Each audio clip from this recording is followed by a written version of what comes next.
¿Qué tal? Buenas noches de nuevo aquí en Dominó, como todos los martes presentes. Lógicamente en un día muy, pero muy particular.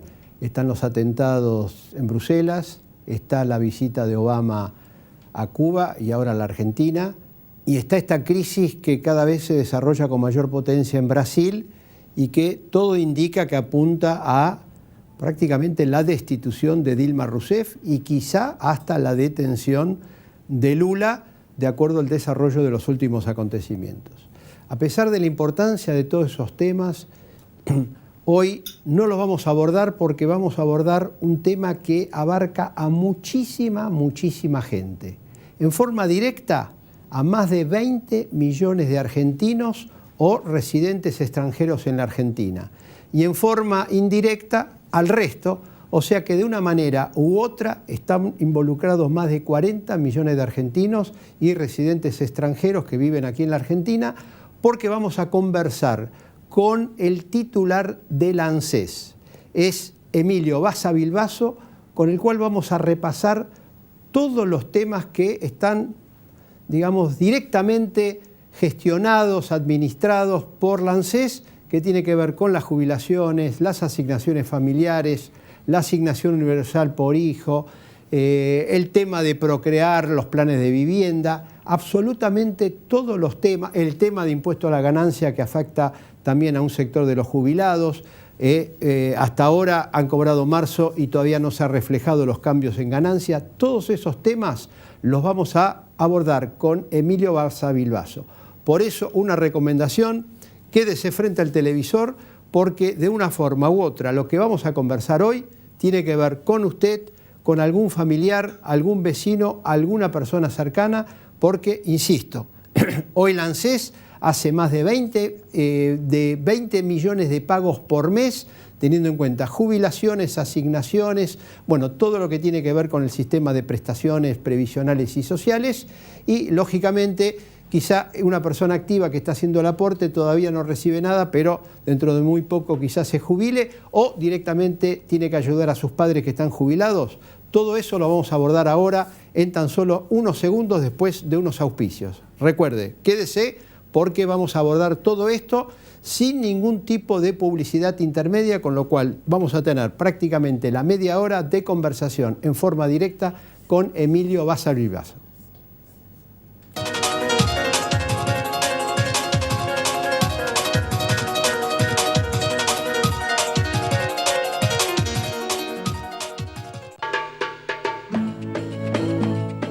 Parque temático Tierra Santa.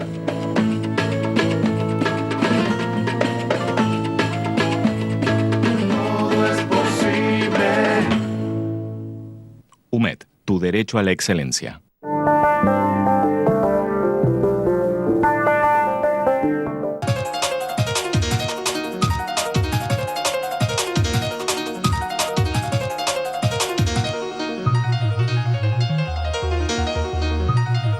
Bueno, como anticipamos, estamos con Emilio Basa Bilbaso, es el director ejecutivo del ANSES. Gracias por estar aquí en Dominó. Gracias por invitarme, Ismael. Aquí hice una listita y repasamos los principales temas. ¿Cómo no? Arranquemos con el tema de la moratoria previsional. Hoy hay una moratoria que tiene una fecha de vencimiento que es septiembre. Esa moratoria permite jubilarse a aquellos que ya tienen la edad, pero les falta aportes. ¿Qué va a pasar en septiembre? ¿Eso se va a mantener? ¿Se va a derogar? ¿Cuánta gente se acogió a esta moratoria? Si se puede saber los datos. ¿Y cuál es la importancia que tiene? Bueno, es muy importante, ¿no? Porque en septiembre de este año vamos a llegar a una cobertura del 97%. Así que casi podemos decir que tenemos una cobertura universal. Es decir, que todo argentino que quiera jubilarse se puede jubilar, haya hecho o no los aportes. Y lo que estamos buscando, estamos corriendo para ver si llegamos antes de la fecha, antes de septiembre, a empezar con esta nueva ley que estamos pensando, por lo menos con el tramo de lo que es un ingreso universal a la vejez. ¿Que la idea es que haya una reforma previsional? La idea es que haya una reforma previsional que no dependa más, que no me tengan que hacer más esta pregunta a mí o al funcionario de turno si se va a extender o no la moratoria, que depende del humor o de las facilidades económicas que hayan en un determinado momento, sino que sea un derecho por ley y que sea para todos, que todas las personas en Argentina puedan tener este derecho. O sea que toda persona que tenga la edad jubilatoria y aunque le falte aportes, de todas maneras, si se hace esa reforma previsional, va a poder tener por lo menos la prestación, el haber mínimo jubilatorio. Exacto. Lo que nosotros vimos se trata de personas que tienen más de 65 años, por ejemplo en el caso de un hombre, que no pudo aportar los 30 años, es decir, que no tuvo un trabajo formal durante 30 años, muchas veces es más cerca de menos que de más, no tiene ahorros, porque si no pudo tener un trabajo formal no tiene ahorros. Lo que nosotros queremos es acompañar desde el Estado a ese abuelo o esa abuela, porque de otra forma no tiene una forma de subsistir, digamos, ya terminó su carrera laboral, no tiene ahorros, no puede acceder a una jubilación mediante el sistema jubilatorio actual, porque es contributivo, y entonces ahí tenemos que dar una solución. ¿Qué pasa con los que están en la situación inversa? Hay mucha gente me dice lo siguiente: yo ya tengo los 30 años de aporte, sí, pero no tengo la edad. Quizás un varón, tiene 62 años, tiene los 30 años de aporte, pero como necesita tener 65 no puede jubilarse. Como tiene 62 y está desocupado, con 62 años, como hoy está el mercado de trabajo, no lo toma nadie. Y entonces había en el pasado una prestación anticipada por desempleo, que era para esta gente. Sé que hay proyectos de ley en el Parlamento que dicen, bueno, nuevamente pongámosla en vigencia. ¿Ustedes la están contemplando como posibilidad ahora o en esa reforma previsional? No, en realidad estamos yendo más por otro camino. Lo que estamos discutiendo es cómo acompañar este sello del presidente Mauricio Macri de fomentar el trabajo y el trabajo formal. Y en esa línea lo que nosotros vemos es que hay muchas personas que superan los 65 años o los 60, como en el caso de una mujer, y siguen trabajando. Entonces, lo que queremos hacer es generar incentivos para que voluntariamente, esto tiene que ser voluntario, una persona que quiera seguir trabajando, pueda seguir aportando y que adicionalmente haya algo extra, ¿no es cierto?, para que se genere un incentivo para generar mayor fuerza laboral. Claro, pues yo conozco mucha gente que quiere seguir trabajando, pero el empleador le dice, no, usted llegó a la edad jubilatoria, jubílese, yo no quiero tener gente jubilada. A eso hablo con los incentivos. ¿Pero incentivos para quién? ¿Para el empleador? Para el empleador y para el empleado, pero también tiene que haber un incentivo para el empleador, porque si no el empleador dice voy a contratar a una persona más joven que me sale más barato y al final perdemos todos, digamos, pierde el mercado de trabajo. Ajá, o sea que eso va a estar en la reforma previsional. Estamos charlándolo. ¿Qué va a pasar con esta gente que tiene 62 años o 58, una mujer, le faltan 2, 3 años, tiene los 30 años de aporte, no lo toma nadie hoy en el mercado de trabajo? ¿Se contempla hacer la...? No, la idea es incluirlo en este programa, ¿no es cierto?, que pueda reinsertarse en el mercado laboral. Pero no lo toma nadie, porque dicen que es muy viejo. Es decir, es muy joven para jubilarse y es muy viejo para trabajar. Y sin embargo esa persona tiene los 30 años de aporte. Sí, lo podemos considerar. Nosotros somos más de la idea de engrosar el mercado laboral, que haya más gente para poder también financiar el sistema, ¿no es cierto? Este es un sistema que termina siendo también solidario, ¿no es cierto? Porque hay gente que no aportó y se está jubilando. Para poder sostener este sistema queremos que se engrose la cantidad de gente que está económicamente activa y además nos parece que es algo positivo. Creo que todo el mundo sabe, todos tenemos algún caso cercano de alguna persona que cumple con la edad jubilatoria, sigue trabajando y eso le hace bien, digamos. La mayoría de los argentinos son gente de trabajo, quiere mantener su puesto de trabajo y si está la posibilidad lo va a hacer. ¿El incentivo cómo sería? ¿Habría una menor contribución patronal sobre ese trabajador y una menor retención al trabajador también, por ejemplo? Estamos analizando distintas opciones. Pero sería por ese lado. Puede ser esa una de las opciones. Una de las variantes. Sí, pero no lo tenemos cerrado, digamos, estamos viendo alternativas. ¿En la reforma esta previsional se contempla aumento de la edad jubilatoria? No, en principio no. Sí, lo que nosotros queremos es que haya una ecualización en toda la Argentina. Me parece que primero nos debemos esta tarea de que sean las mismas reglas para todos, porque quedaron algunas reglamentaciones, por ejemplo, de cajas provinciales, como puede ser la de Santa Cruz, que tiene 50 para la mujer, 54 para el hombre, que eso podía estar bien hace muchos años atrás. La realidad es que hoy no tiene sentido. Pero eso depende de una ley de Santa Cruz, porque la caja no fue transferida. ¿cómo van a llevar a que Santa Cruz se adapte al sistema nacional? Sí, pero la mayoría de esas cajas son asistidas Por ANSES. por ANSES y lo que podemos hacer es condicionar la asistencia a que se cumplan determinados niveles, digamos, de homogeneización con el resto del país.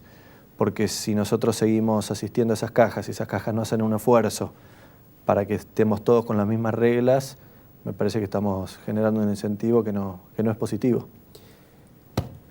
Tema ganancias. Hay mucha gente que nos ha llamado y ha dicho, yo cobré marzo, me retuvieron lo mismo que antes y aquel que le tenían que retener no le retuvieron.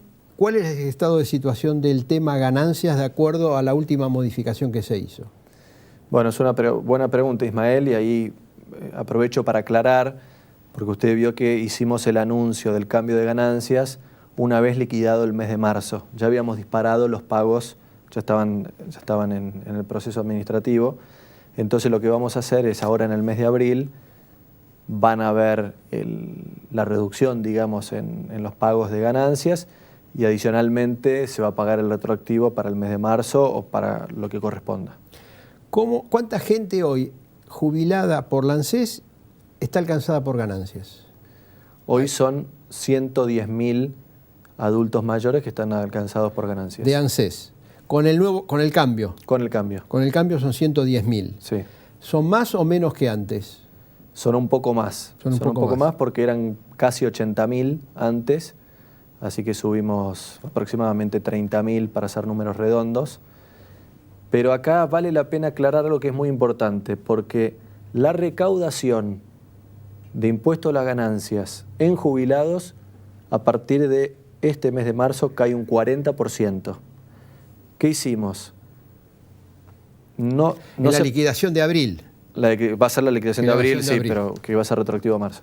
¿Por qué? ¿A marzo o a enero? Va a ser a enero, está bien, pero... digo, claro, para que la gente no está bien. No se confunda. Aclarar. ¿Qué pasó? Nosotros teníamos en 2003 esta reglamentación que puso el exministro Kicillof, que decía que entre enero y agosto los que en ese momento ganaban menos de 15.000, etcétera, etcétera. Eso generó una distorsión, porque vimos lógico. Que había muchísima gente que ganaba mucho dinero y que por estas reglas... No pagaba y otro que ganaba menos quizá pagaba. Claro, ecualizamos y estamos contentos con lo que nos dio, digamos, esta nueva medida, porque pasa a ser algo mucho más solidario, digamos. Es verdad que son un poco más los que pagan, no muchos, pero son más los que pagan, pero todos pagan muchísimo menos, porque son más los que pagan y aún así redujimos un 40%, que esto es una alegría para nosotros. Hoy los jubilados pagan entre todos un 40% menos de lo que se pagaba el año pasado en impuesto a las ganancias, sin contar inflación, ¿no es cierto? Porque si además uno le aplicara el ajuste, podríamos decir que están pagando menos de la mitad. Sentencias. ¿Cuántas son los juicios que tiene el ANSES de jubilados por reajuste de haberes, por distintos motivos, pero que tienen iniciada una demanda judicial en algún juzgado de la Seguridad Social? ¿Hay un número? Sí, nosotros estamos estimando que lo estamos terminando de relevar, porque se trata de oficios en papel que están en distintos juzgados, pero estimamos que puede haber en 300 y 350.000 juicios. 350.000 en distintas etapas. Distintas etapas. ¿Cuántos hay ya con sentencia a favor del jubilado con sentencia firme? Son menos de 50.000 los que ya tienen sentencia. Tiene sentencia. Esos 50.000, o menos de 50.000, ¿cuándo van a cobrar lo que les corresponde? Porque de acuerdo a las normas ellos tendrían que cobrar dentro de los 120 días en que la sentencia ya es definitiva. ¿Es así? Sí. El objetivo que nos propusimos y lo validamos con el presidente es pagar todos esos juicios durante este año. ¿Esos 50.000? Esos 50.000. ¿Cuánta plata es? No lo sabemos exactamente, porque cada oficio es un monto distinto. Entonces cada vez que abrimos un oficio, lo investigamos y lo mandamos a pagar, es un monto distinto. Esto es muy a medida de cada jubilado. Ahora, además de la sentencia, que le tiene que pagar la retroactividad, generalmente la sentencia dice, bueno, y reajuste el haber de acuerdo a los términos de la sentencia. Sí. ¿En cuánto, en promedio, más o menos, se le reajusta el haber al jubilado como resultado de esa sentencia? Y eso depende de qué juicio, digamos, haya realizado. Sí, pero por poner un ejemplo. Caso Badaro. Caso Badaro, que es el más simbólico, he visto que puede llegar a cambiar hasta el doble. Hasta el doble. Hasta el doble. Se le duplica el haber. Se le puede llegar a duplicar el haber, sí. Estamos hablando de jubilaciones más o menos de 7.000 pesos que pueden pasar en los montos, digamos, donde hubo más diferencia, a 14.000 pesos. Además de la retroactividad, que pueden llegar a ser quizá 200.000 o 300.000 pesos, de acuerdo a la antigüedad de la demanda. De la demanda, sí. Aclaremos que estos son juicios que tienen una ventana temporal, ¿no es cierto? Esto ya está cerrado a partir de la ley de movilidad. Se produce esta ventana entre 2002 y 2006, que post-convertibilidad no se ajustaron los aportes, los haberes jubilatorios. Claro, pero digamos, o sea que estamos hablando quizá este año pueden ser 15.000 millones de pesos en sentencias, en el pago de sentencias. Sí, yo no me animo a tirar un número porque, como te decía Ismael, son... Pero en el presupuesto hay una partida. Hay una partida, lo que pasa es que lo que estuve viendo hacia atrás, que a veces se pidió Refuerzos. Una ampliación por parte del Tesoro y demás. ¿Qué va a pasar con los otros 300.000? Porque se supone que en algún momento, si tiene sentencia favorable, aunque la ANSES apele y todo lo demás, después cuando llega a las instancias superiores se confirma el fallo. Entonces se dilata, digamos, un tema donde uno ya sabe de antemano, quizá en el 70%, no en la totalidad, pero quizá el 70-80%, le va a dar la razón al jubilado que hizo la demanda. No hay una forma de evitar, porque estamos hablando de gente que quizá tiene 85, 80, 78 años. Sí. La expectativa de vida no es muy amplia, entonces juicios que duran 8, 10, 12 años, para el jubilado es una calamidad. Sí, no es lo mismo para alguien que tiene 25 años que para alguien que tiene 80 años. Sí, sí, desde ya, y soy plenamente consciente de eso, por eso pusimos un sistema de scoring que paga primero los juicios de los abuelos más vulnerables y de los de mayor edad. ¿No Pero esos de los que tienen sentencia definitiva. De los que tienen sentencia definitiva. Y yendo a la segunda pregunta, digamos, de los que no tienen sentencia, en primer lugar, hicimos un cambio muy, muy significativo con lo que hacía la gestión anterior. La gestión anterior, creo que fue uno de los peores legados que recibimos, porque pateaba todos los juicios para adelante, usted lo sabe bien, no reconoció el problema. Sí, apelaba. Y apelaba todo, inclusive a veces en forma poco racional, porque ya se sabía que ese juicio lo único que se hacía era ganar tiempo. Lo que nosotros hicimos y estamos haciendo es primero reconocer el problema, decir cuántos juicios son y establecer como prioridad que queremos pagar esos juicios.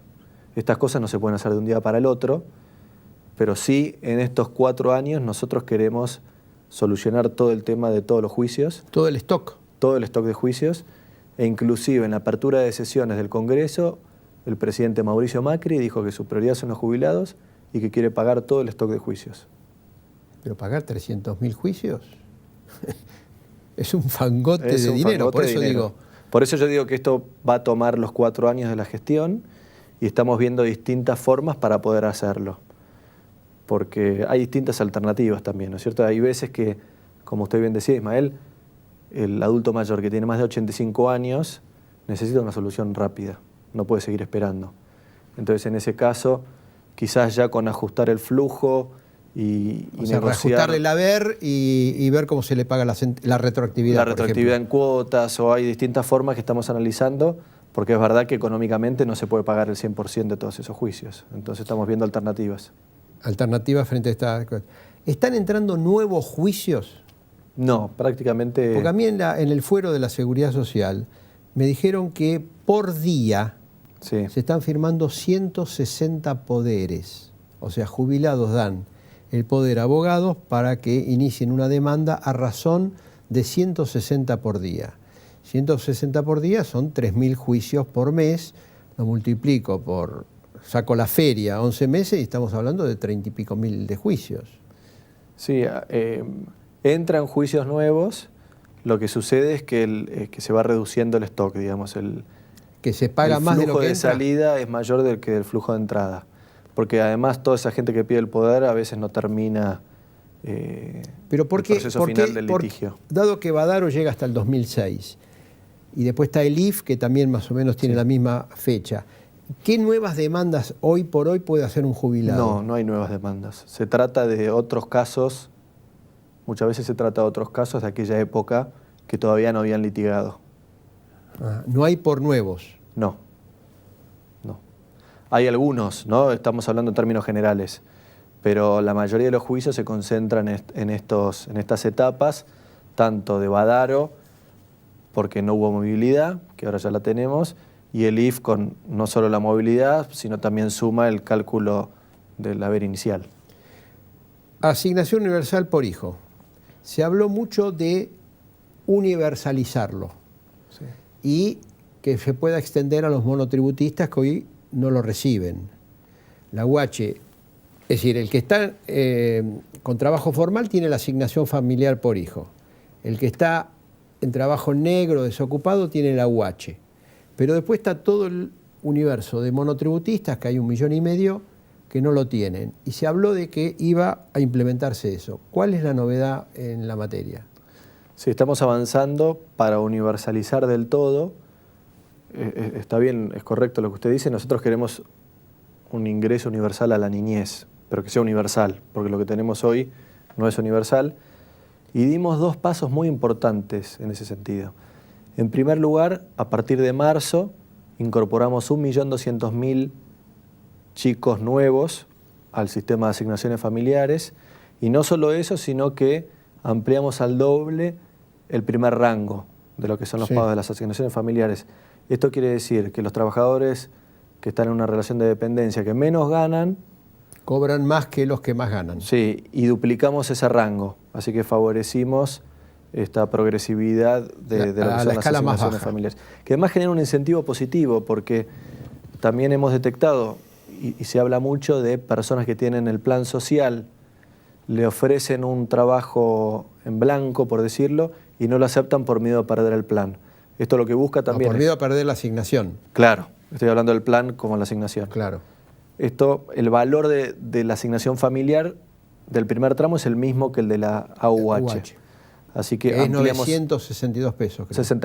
966 pesos por hijo. Es el mismo valor y ampliamos al doble el rango, así que hoy hay un incentivo adicional para poder generar un trabajo en blanco. ¿Y con los monotributistas qué va a pasar? La pregunta es la siguiente, la idea es extenderlo, pero que el monotributista tenga que hacer un aporte, porque hoy el trabajador formal que tiene asignación familiar tiene una contribución del empleador, sí, que va al régimen de asignaciones familiares. ¿En el monotributista va a tener que hacer una contribución? Sí, estamos pensando, el trabajador monotributista es un trabajador y queremos que se sume al sistema de asignaciones familiares. Queremos protegerlo más, pero queremos que se parezca más a una situación de formalidad. ¿Y entonces? que a una persona de la UH. Entonces, estamos analizando distintas alternativas, no lo tenemos cerrado, pero la idea también es que sea progresivo, porque tenés las distintas categorías de monotributo. O sea, va a haber una tarifa para una categoría, otra tarifa para otra y todo. Exacto. Y aquel que tiene hijo cobrará y aquel que no tiene hijo contribuye en forma solidaria, como pasa en asignaciones familiares, pero que está a cargo del empleador, no del trabajador. Exacto. Esa es la diferencia, también es importante, porque en el trabajador dependiente lo aporta el empresario. Sí. Y el monotributista, en la medida en que él es trabajador y empresario al mismo tiempo, lo tiene que hacer directamente él. Sí. Esa sería un poco la cuestión. Y también que prevalezca la idea del monotributo, que es un paso intermedio entre la informalidad y la formalidad, ¿no es cierto? Porque también hay una realidad que el sistema de monotributo funcionó también como amortiguador, por decirlo de alguna forma, para que la gente pueda empezar con esta conducta de sumarse al sistema. Ahora, como la FIP habló de que iba a modificar el régimen del monotributo, ¿la idea es implementarlo en forma simultánea con el cambio que haga la FIP? Sí, venimos trabajando con Alberto Abad en forma conjunta, digamos, y eso es algo positivo que quisiera destacar de la gestión actual, que todas estas políticas las estamos pensando en conjunto, que esto es una novedad también en el gobierno, porque esto no sucedía antes. Tenemos un gabinete social todos los lunes, por ejemplo, donde discutimos todos estos proyectos. ¿Y donde participa la FIP?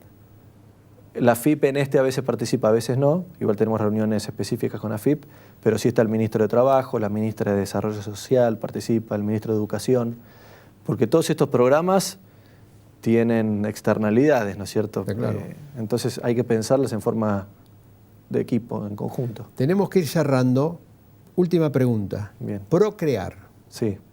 El Procrear es un plan donde la ANSES financia la construcción de vivienda para gente que efectivamente lo necesita. Sí. Esta es un poco la idea. Pero se habló de que se iba a modificar. Hoy hay un sorteo, uno se anota, hay un sorteo, y en función del sorteo, si es elegido, tiene un crédito del ANSES a tasas bajas, digamos, para hacer alguna construcción en un lote propio o para comprar un lote propio y poder construir por un monto bastante elevado del emprendimiento total, ¿no? Del 70-80% creo que abarca el crédito. Sí. ¿Eso se va a mantener? ¿Qué perspectiva tiene el Procrear? ¿Y cuánta gente ya hoy tiene una vivienda o está en desarrollo una vivienda por el financiamiento del ANSES? Bueno, en primer lugar, queremos masificar el programa. Tenemos un 25% de déficit habitacional en Argentina, uno de los más altos de la región, así que es un tema que hay que atender y hay que atender de cerca. Procrear dio, en sus 3 años y medio de existencia, 150.000 créditos, y nosotros queremos llegar a un régimen de 100.000 créditos por año, que es la propuesta que hizo el presidente Mauricio Macri. Estamos también estudiándolo, estamos trabajando con el comité de Procrear, que nos reunimos regularmente, y la idea sería también que sea un sistema que no dependa del financiamiento del dinero de los jubilados. Queremos separarlo, porque también se financió el programa a tasas muy beneficiosas, pero queremos que esté bien separado de lo que es el dinero de los jubilados. ¿Que habría un aporte extra? Habría un aporte extra. Fuera del fondo de garantía del ANSES. Claro. Para financiar esto. Sí, la idea sería que el fondo preste dinero, pero preste más parecido a una tasa de mercado, para que no se reduzca el fondo, y que el resto de los aportes se realicen desde el Tesoro. E inclusive también queremos pedir un esfuerzo a los bancos privados, porque hay una realidad hoy en la Argentina que los bancos privados prácticamente no están dando crédito hipotecario, y sí sucede en los países vecinos. Entonces nosotros creemos que una vez que baje la inflación en el segundo semestre, sí propiciar que los bancos privados también empiecen a participar. Bueno, llegó la hora. Creo que los televidentes, creo que prácticamente revisamos casi todo, sí. No me tomo nos quedó. examen, Ismael, me tomo examen, me pasó por todo el tema. Pero quedaron algunos temas pendientes, pero creo que abarcamos posiblemente el 70-80% de los temas más importantes. Estas fueron las respuestas de Emilio Basavilbaso. Tiene que ver con la situación de los jubilados, AUH, programa de vivienda, bueno, prácticamente todos los temas, el tema de las sentencias, muy pero muy importante. Muchísimas gracias y nos reencontramos la próxima semana aquí en Dominó por Metro.